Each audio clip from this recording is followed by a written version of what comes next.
జీవితాన్ని సంస్కరించుకోవాలంటే మన ఒక్కరి చేతుల్లోనే ఉందండి, ఎవరి చేతుల్లోనూ లేదండి. మేము కేవలం మాటలు చెప్పగలం.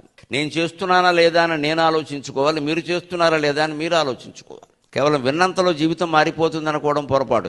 ఇన్ని వేల స్తోత్రాలు, ఇన్ని సహస్రనామాలు, ఇన్ని దేవాలయాలు, ఇన్ని అర్చనలు, ఇన్ని అభిషేకాలున్న మన జీవితం 90% ఎందుకు దుఃఖమయం అయిపోతుంది అంటే మనం కేవలం పారాయణలు చేస్తున్నాం, దాని ద్వారా ఏదో ఫలితం కోరుతున్నాం. దాని అర్థం తెలుసుకోవడం. ఇది చదివితే ఏదో అయిపోవాలి, కుంకుమ పూజ చేస్తూ ఐదో అయిపోవాలి, పసుపు పూజ చేస్తూ ఐదో అయిపోవాలి. దేవతలంత లోకుగాళ్ళు కాదు. మనం అమాయకంగా ఏం చేస్తూ ఉంటే మన స్వభావం ఎలా ఉంటుందంటే ఏదో ఇస్తే లొంగుతాం కదా, డబ్బు, ఆభరణాలు, బట్టలు ఏవో ఇస్తే లొంగుతాం కదా. మనం ఎలా ఉంటామో అలాగే ఎదుటి వాళ్ళు కూడా ఉంటారు. అనుకుని దేవతలను కూడా మనం ఎలా ఆలోచిస్తామంటే బాగా అభిషేకం చేసేస్తే, బాగా కుంకుమ పూసేస్తే, బాగా 1,00,000 ఆకులు వేసేస్తే, 1,000,000 పువ్వులు వేసేస్తే లొంగకేమవుతుంది చూద్దాం అంతే. అమ్మవారు వాటి వేటికి లొంగదు. నాలా ఉండు, నాలా ఉండు, నాలా ఉండు అని చెప్పింది ఆవిడ.